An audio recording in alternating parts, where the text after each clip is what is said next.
Hello, my beautiful viewers. I have got the hiccups and I have tried to drink water, but nothing helps. So, you are all invited to an amazing show.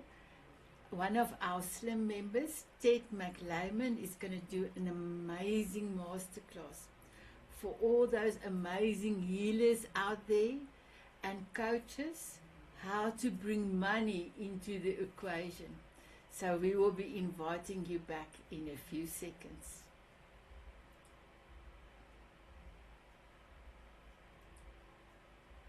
Zoom. So my beautiful Ted, I am truly excited for your masterclass today. And I do have quite a few ladies that have said, that makes sense because the healers and also coaches in the healing industry don't know, or they're not so good in bringing, they can do the healing, but they're not so good in bringing the money. So it's such an honor for me to introduce you. Thank you, Ted, for being just truly amazing and our money guru in our group. We truly appreciate you. So please, you are so welcome to take it over, my beautiful one. Take it over. Thank you. Well, thank you so much, Sanet, for being here. And Tom, it was a pleasure to meet you. I'm very, very impressed with your work. And Sylvia also. Sylvia asked me to come on and kind of amplify some things I've been talking about for the last year or so. And I've refined it. And the discovery I've had working with literally hundreds of coaches over the last year, kind of talking about what I do and what they do, I had a bit of an epiphany, which I'm going to share with you. But it all starts with a statement on the screen. Everything you know about money may be factually correct, but wrong for you. And my observation with working with people and money my entire career as a Marine Corps officer, watching my Marines do dumb stuff, me too, as a financial advisor, as a practice owner, and now the things I'm doing now, traditional finance is mostly BS. It truly is. And it's not your fault. It's the fault of the industry. And I'm going to explain why. I'm going to explain why money is leadership. And this is a leadership presentation. It's not a money presentation. I'm not going to talk about money. I'm not going to talk about the markets. I'm not going to talk all that stuff. I'm going to talk about some things I believe that we can address to help your practice not only grow but thrive. To maybe address a blind spot that you may have, and I can help you overcome that blind spot to take a different look at what you're doing to help your clients be more effective and efficient in their program. So let's get started. Let's talk about human behavior. Money behavior is human behavior. And a client avoids their bank account. How they do that, how they manage their money is also a very good indicator of how they run their life. I've always found this fascinating that in money, the bias is that we accept behavior and differences in behavior and everything else and every other endeavor except for money. For some reason, when you go into the money side and you step over and start doing spreadsheets and products and worrying about rates of return and all that crazy language, you're supposed to stop being who you are naturally and become this mini financial advisor for a little while. And it's been my experience, it doesn't work. And that's what we're going to address here. And the myth is that as a classically trained financial advisor and economist, I taught economics at the Naval Academy. I worked with the United States Department, Secretary of the Navy, and I worked with our political class on money and budgets. I was a financial advisor for years, had my own practice. And this whole time I was told the underlying assumption is that we're rational, that we're robots, that all we need is another spreadsheet. All we need is a better calculator. All you need is a better product, and it's going to be okay. That is a myth. It assumes that 100% of our decision making is rational. It assumes that we're immune to emotion and pure behavior. It assumes that willpower can be trumped with a spreadsheet. Well, I ask you right up front, how's that working out for you? And I would submit probably not that well. Here's the reality that I found with my writing and my books and working with literally hundreds of clients that 95 to 99% of all spending is emotional, automatic, and non-conscious. Don't believe me? Hey, have you ever gone to the store to get something small?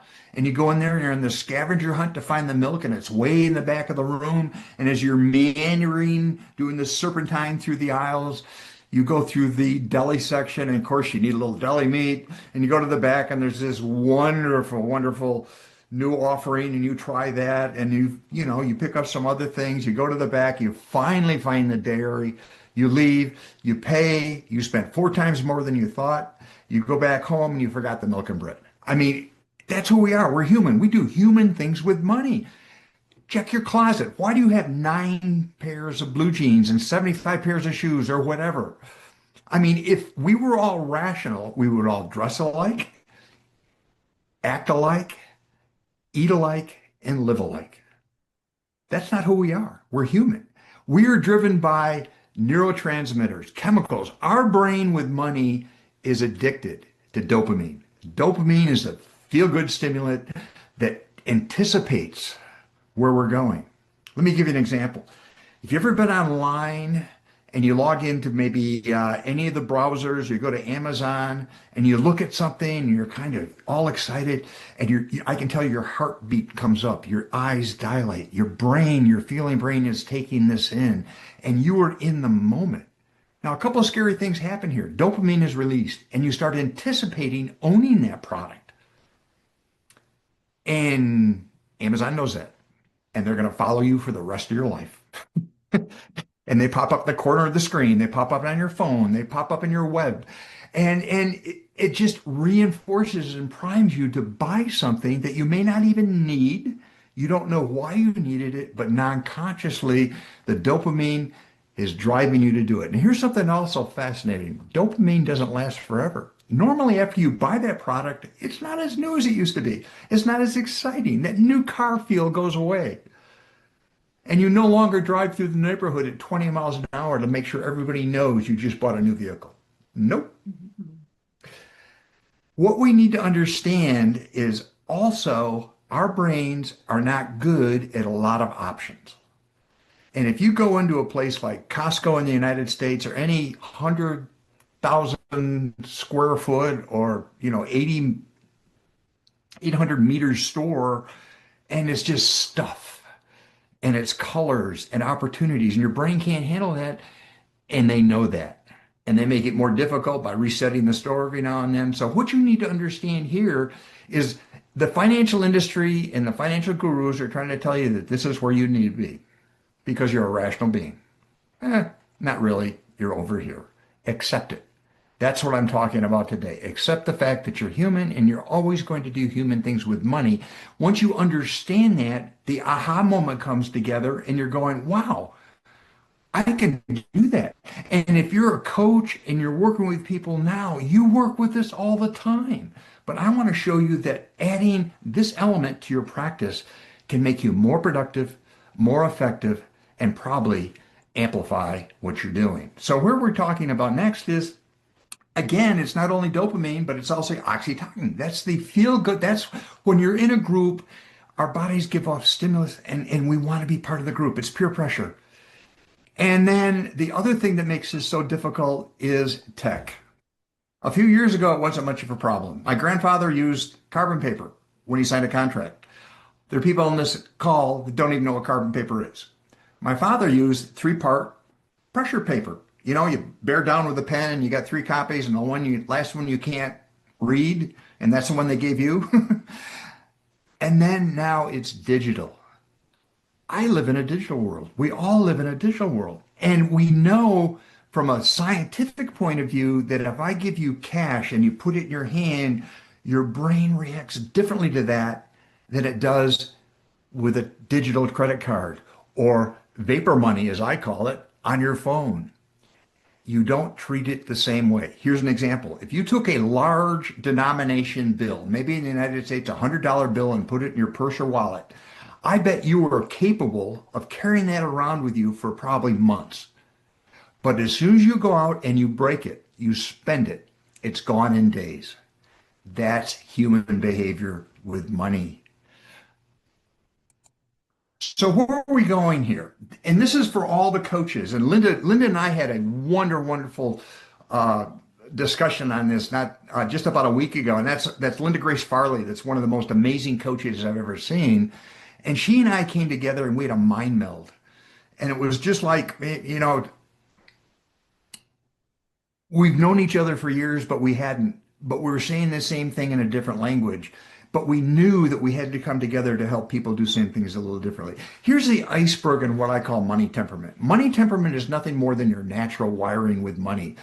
And in the traditional financial parlance, we spend all our time up here above the iceberg. And we talk about things like traditional advice, and you need to have a budget, and you need a spreadsheet, you need core goals, and you need a credit score, and it goes on and on and on. And this is a multi-billion-dollar industry worldwide. And then you factor in modern economics and finance training and financial literacy.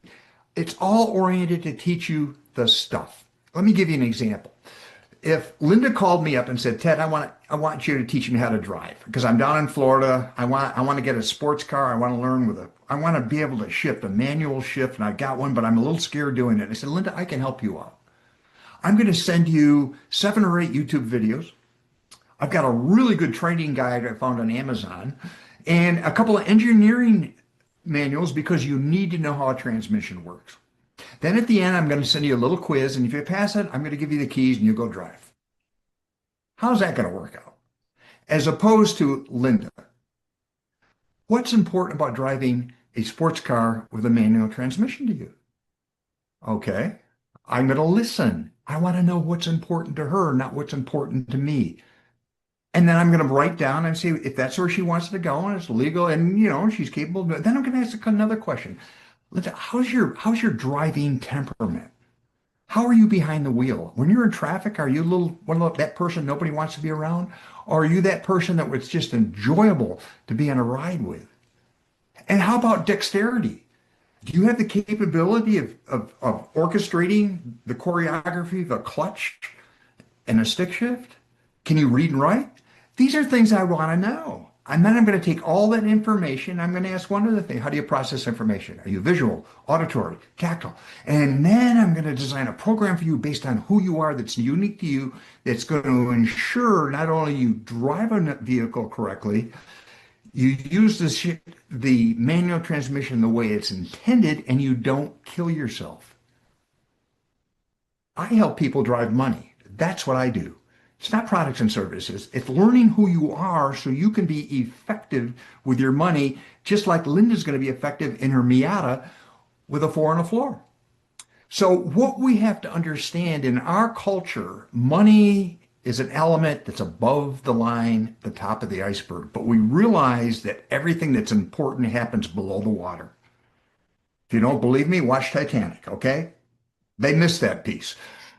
What we need to know is that everybody has a unique money temperament, and as a coach, you spend a lot of time helping your clients understand who they are, their ancient biology, their implicit biases, their core values, child inquisitions, et cetera, et cetera, et cetera.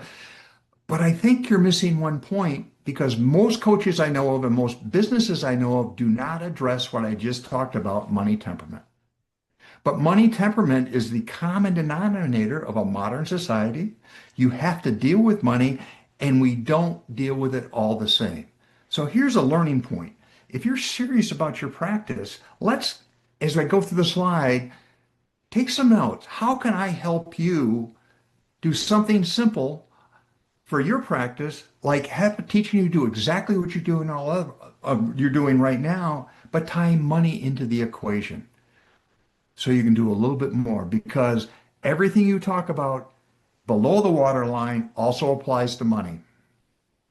And you're already good at this. You just need some help. Here's the formula you need to deal with. In the modern economy, we don't do this. I was taught that the whole secret of money is time, money, rate of return. You give me enough time, enough money, and enough rate of return, I can give you anything. And if you don't get it, it's your fault, not my fault. you didn't have enough time, you didn't have enough money, and well, we can't control the rate of return. This is the piece they're missing. It's right here. It's called behavior. Behavior is the common denominator we need to address. Actually, this stuff on the top is pretty darn simple. And with new technology, AI, and the way the industry is going, the traditional way of business, as far I predict, is going to go away. And you know who's going to make the difference? You know who's going to take the place? It's going to be you. If you're smart and you adopt what I'm talking about, you can add this to your practice and you can do all the relationship things that are so important with your clients to include money and not worry that you send them to somebody who's very analytical, not wired the way your client is and probably not wired the way you are because you're the behavior expert. But now it's time to talk about money a little bit. So what are we talking about? I'm going to give you a new title. You're now a financial choice architect. What's that mean? This is a choice architect is a term that was coined by Thayer a few years ago in one of his books. He's a leading economist, Nobel Prize winner. But basically what he says is you're in the business of helping people make choices. Right now in your practice, you look at chaos. You look at problems. You look at emotional problems, what it is. You're good at that. And you distill that to give somebody to straighten this out to have the best behavioral choice possible. What I'm saying is if you do not include money and finances in that chaos, I don't think you're doing the full service you potentially can to your client because money is often an underlying catalyst for emotional problems, relationship problems, performance problems, health problems. It goes on and on and on. And I've determined that the holistic coaching industry generally ignores this.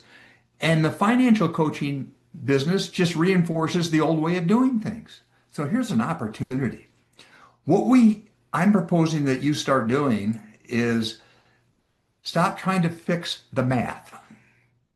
Do another budget, do another spreadsheet, and start working with their brain because financial issues are 90% behavior and not only about 10% products and services.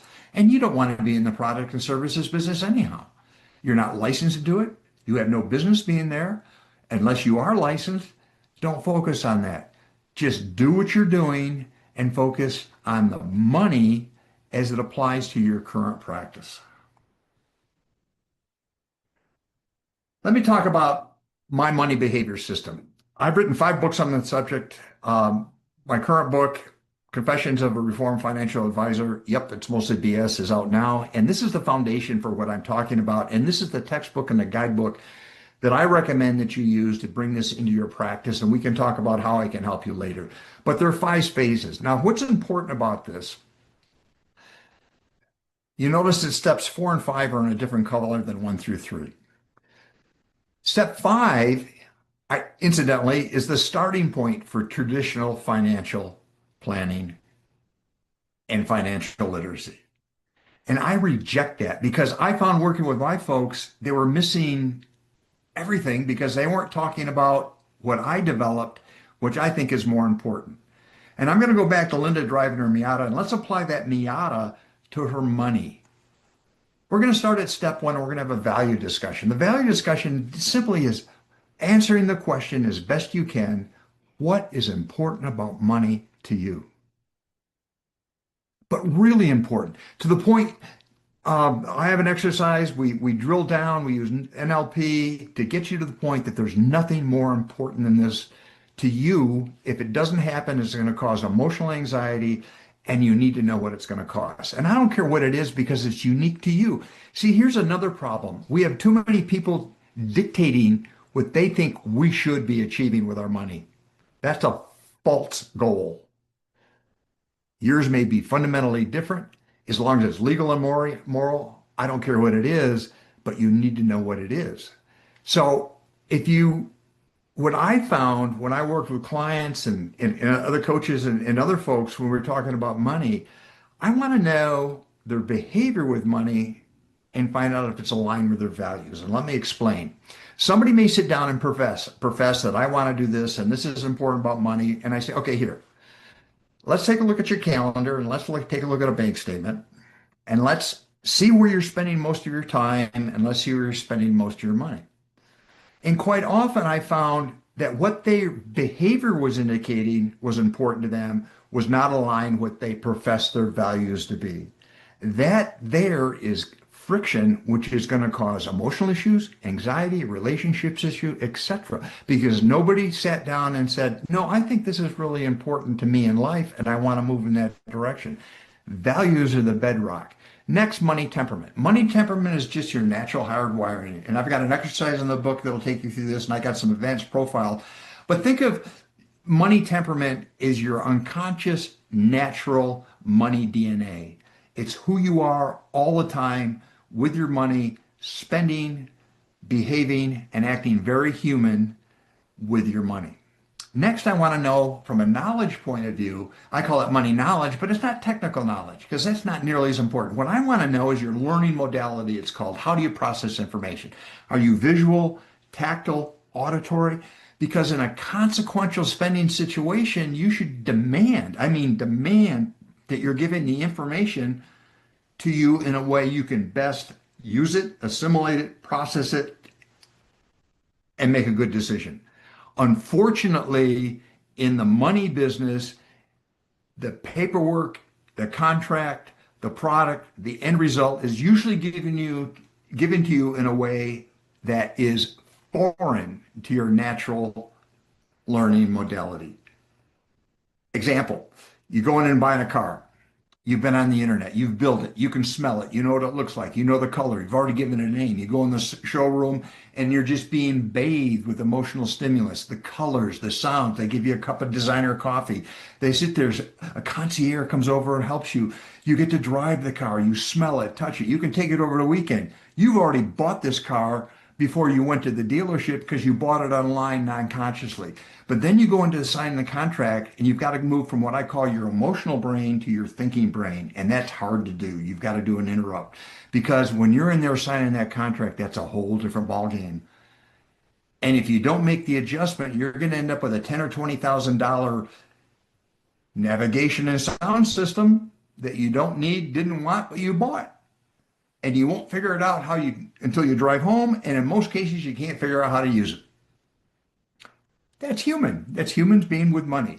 So what it comes up with, and we're starting moving into the traditional realm now, all the traditional planners say you have to have a strategy. Yeah, I agree with that. But the strategy is you're going to spend X number of dollars on this and X number of dollars on that. And you're going to spend so much time doing your budget. Then you're going to take that budget and distill it. And you're going to get rid of CPA and you're going to do this, blah, blah, blah, blah, blah, blah. Static, static, static, static. Stop it. It's very simple. You need a roadmap that is value driven, your values, based on your beliefs, culture, and natural wiring with money, delivered in a way you can actually work with it, knowledge. Then you go out and buy the stuff to make it work. This is so critically important. And that doesn't mean get advice for the person in the carpool. It doesn't mean calling up your brother-in-law. It doesn't mean going online and just, using AI or whatever to say, give me the hottest product going because I want to buy it. Because if it doesn't fit you, it's not going to work. Now, as a coach, do you think you could walk somebody through this? I do, because you're already doing it.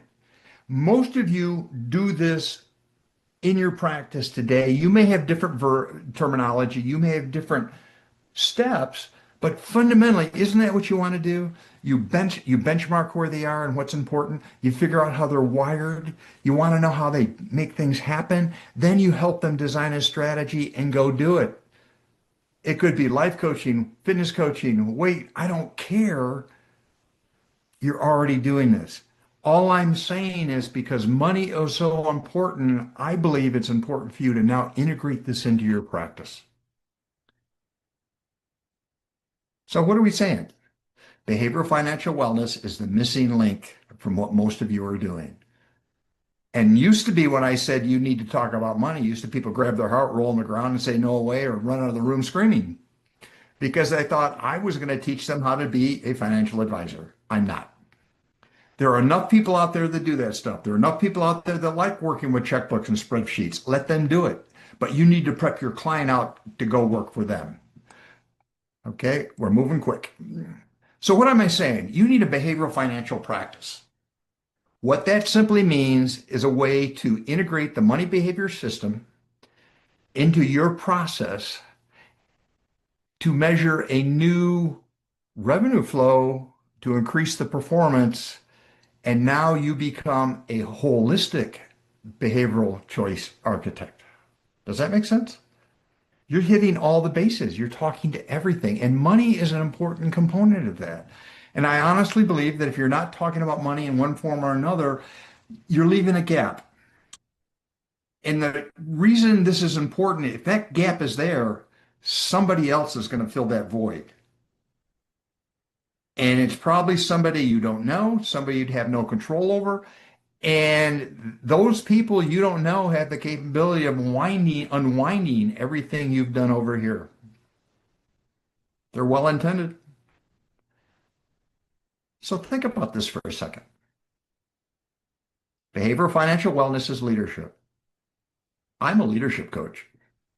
I just talk about money.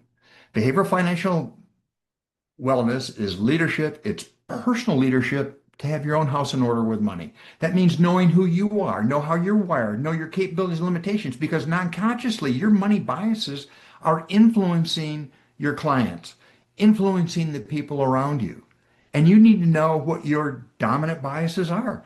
And we're not judging. I don't care. You could be a spender, you could be a saver. That's not the point. You need to know. Then it's professional leadership to influence the people around you. That's what professionals do. That means you bring it into your practice. You help other people be able to do what you're doing and enhance your practice in the broader community. Money's leadership.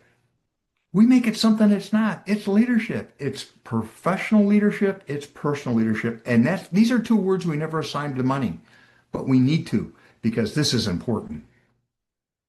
Finally, what do you do? How do you do this? Well, manage your behavior first and then your money. That's the byword I can come with. I found out as a financial advisor, my job was to manage behavior, not money. Money's easy, and money's getting easier to manage every day because of technology. Here's some steps you can do that I think can help you. They're easy.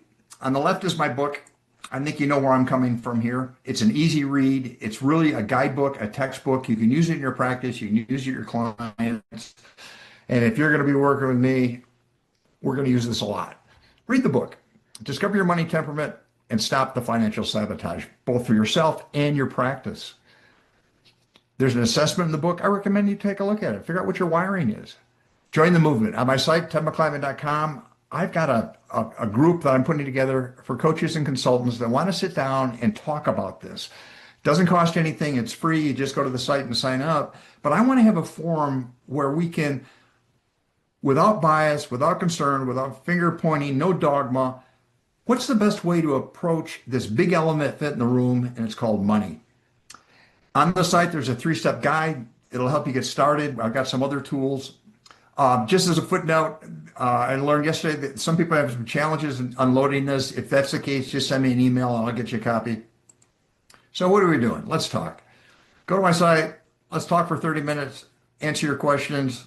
I can help you walk through this to see if this is something that's a good fit. I have found that if you charge for your services and money is in your life, it's a fit. So what are we doing? For those of you that are on the call, I want to give you a gift for just being here and listening to my diatribe. If you log in to my site, I have one of my courses, Introduction to the Money Behavior System. If you plug in the code book100 at checkout, you can take that course for free. It's an introduction. It's an easy, fun course. It's video based, but it's got some good stuff with it. Also, if you buy the book, the code is in there. So fundamentally, folks, what we're looking at, and I want to go back and emphasize what I am talking about. Money is too important not to address. Whether you like it or not, it is. And I think I have learned that we focus in relationships in every aspects of our life and our business. Tom has an amazing program to teach you how to ask the right questions of the right people, to move people in the same direction, to collaborate and build a relationship business. That's how I built my practice. It was all through relationships. I had a relationship manager, and my job was to sit down and make friends and help them get better. And they referred people back to me, and it was wonderful. We have a unique opportunity, I think, in the next few years. The behavior industry, the wellness industry, the holistic industry is really coming to the forefront, and the financial industry is in flux. Technology is going to change radically how that industry works. You're going to have more power on your phone than any one of these folks had in their office 5 years ago. That's good news, that's bad news. If you understand who you are, you understand your natural biases, you understand your temperament, you understand how you're wired, that your ancient brain biology that could care less about any of this could hijack everything you're doing, and you need to have lanes to keep everything in there, and you need to be in control. That's all this is.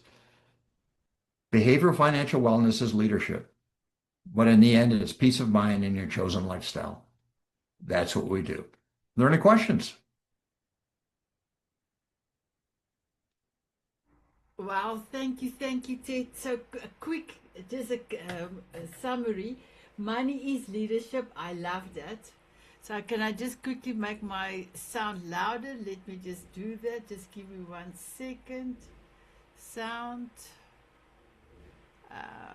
Auto sound. Okay. There you are. I'm sure that is much better. Um, Money is leadership. Your brain is not good when you have lots of options. And then money temperament is our natural behavior and how the process and how we process information. And then Ted, your formula is money time. Your money formula is time times money times rate of return divided by behavior. And then I love financial choice architect. I love that name convention, and building system that fit the DNA. And then you have that 5 amazing steps. Step 1 to take in the values. Step 2 the temperament. Step 3 the knowledge, and then step 4 the strategy, and step 5 the plan. So thank you so much for this. I really appreciate it. It was such a beautiful presentation. You are welcome to ask any questions. And then, is there any questions for Ted? Sanet, can you release the mics? I'd like to talk to Linda a little bit. Maybe Tom can jump in. Okay, they can open their mics. I don't. It's not. Yeah, they can open it. There you go, Linda. Linda, tell the story how we met and the epiphany you had. Well, Ted, if I could, because Tom has to go early, let Tom go first, and then I'll come back again, if that's okay. Tom, you have the floor.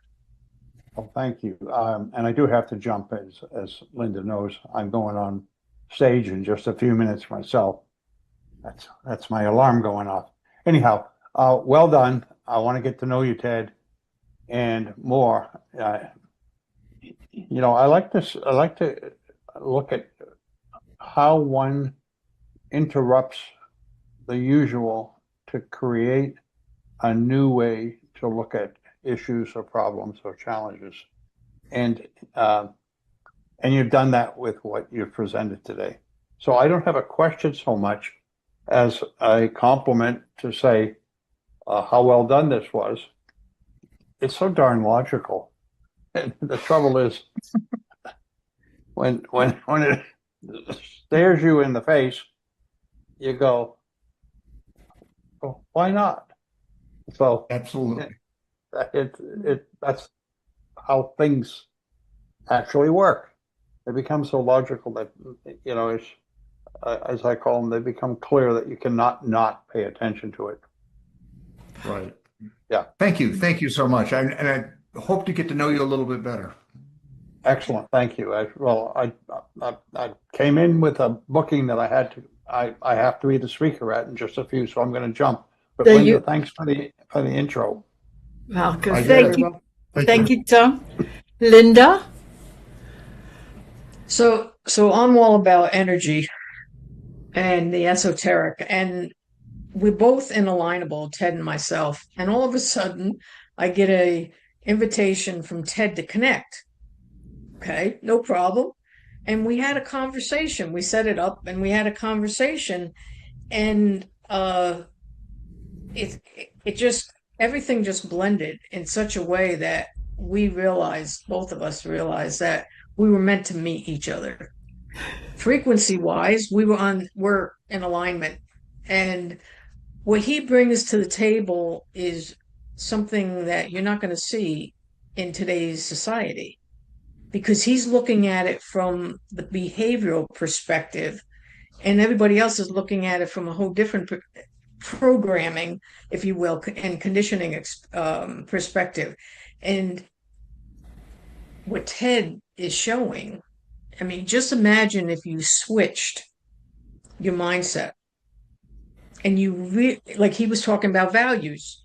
That's something I do as well. And we base each of our businesses or our practices on the values of our clients. What values have they established? And that's when we can work on assisting them. But Ted, I mean, if this was a match made, somebody up above made that one happen, because, and then if you want to go into more esoteric aspect, if you're into astrology, he just happens to be a Taurus.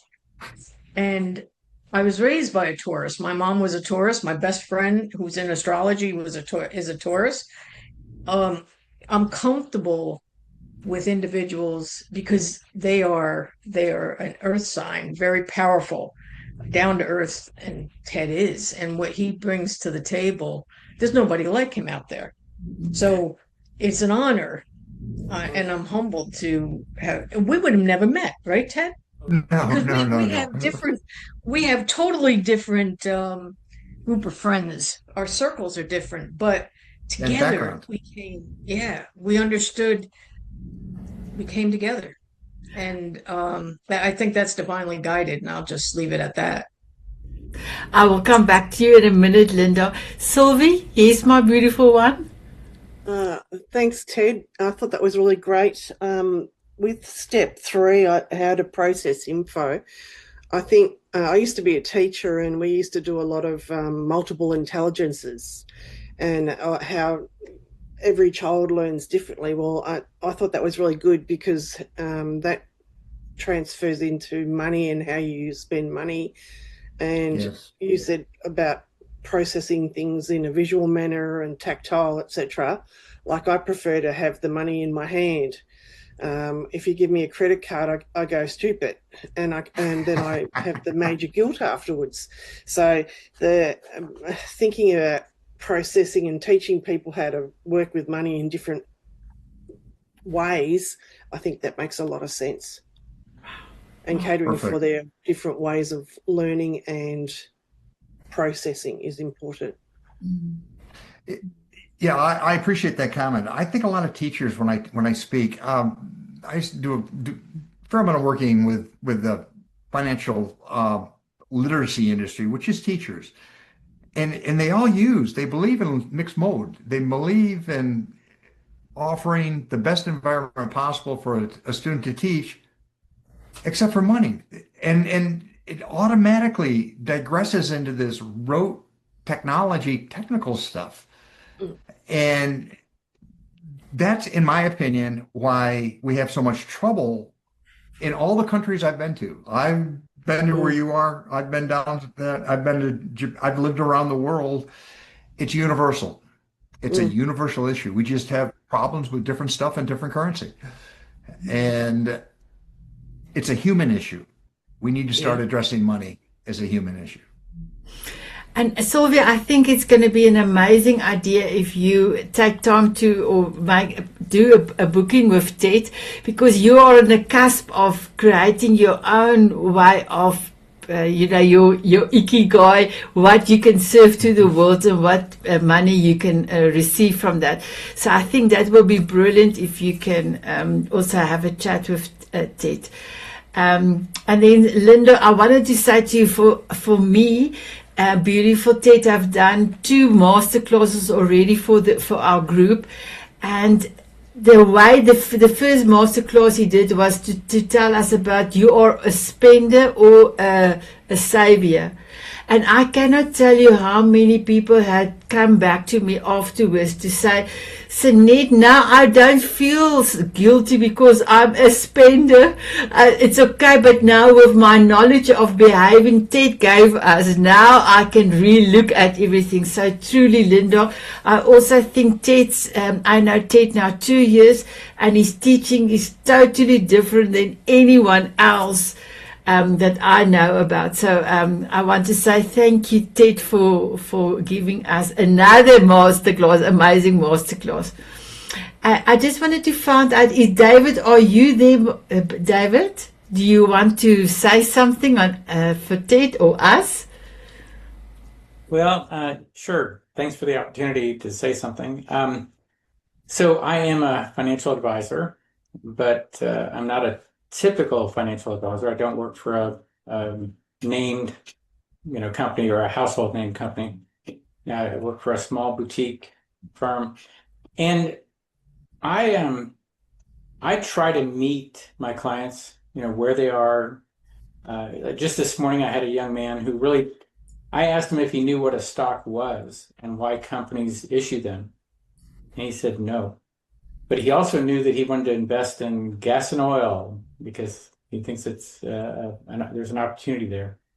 So, and then plus I also focus on holistically where they are with their budget, with their spending, and try to uncover that before I even get to investing. And so it's a little different, but so I was intrigued by this because I think that behavior drives so much of what we do. I recently read the psychology of money. Yep. Oh, yes, yeah.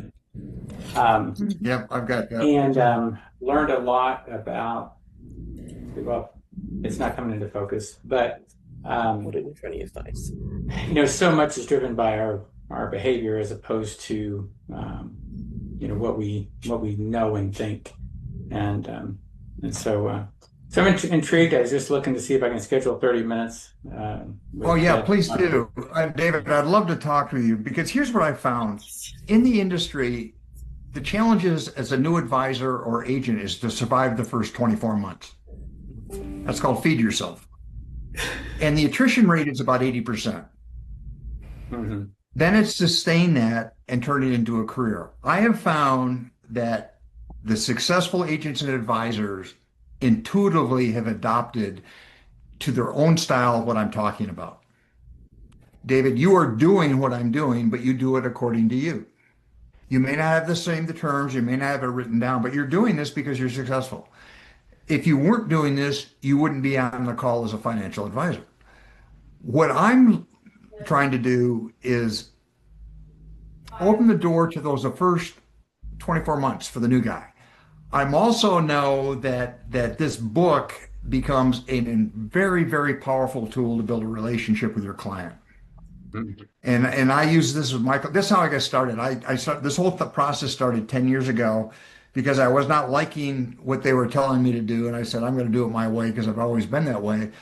and so I built a behavioral practice, Apex Behavioral Financial Group, on the premises or the constructs that I talked about here. A lot of financial advisors get very antsy when I get near them because I think I'm going to condemn the industry. I'm not. The title of this book should get your attention. Okay? Mm-hmm. I know a lot about the industry, believe me. The good guys are good guys. The bad guys are bad guys. Mm-hmm. You got to figure it out. And you got to figure it out behaviorally, and you got to do it quicker. I love working with people like you, David, because the practices I've worked in, I can come in and say things that I've done here to edify you. And I say, David's been doing this for years. So please, David, jump on. Let's talk. I need to kind of get refreshed on what's going on in the industry, the newest got to have product and that kind of stuff. But more importantly, thank you, David, because you are doing this. And let's talk about it.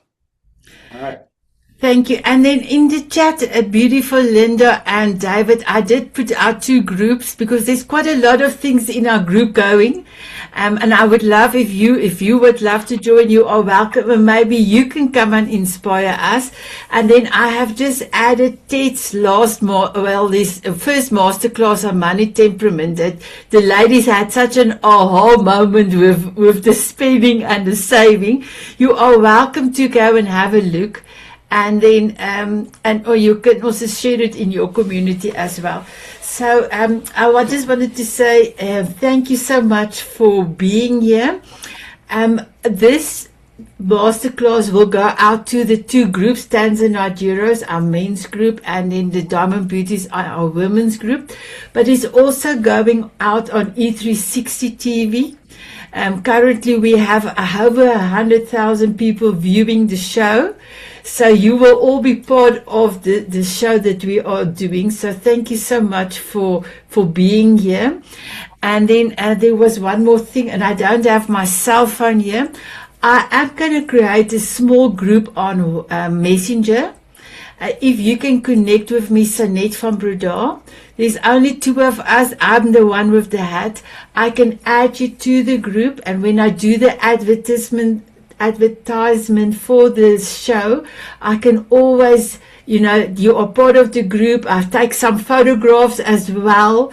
So you are part of this experience. I would just love to put you in the group if it's the small messenger group when it's the advertising and the banners coming out. You are so welcome to let me know if you would like to be part of that. So from my side, I have only one question to Ted. Ted, how are you feeling?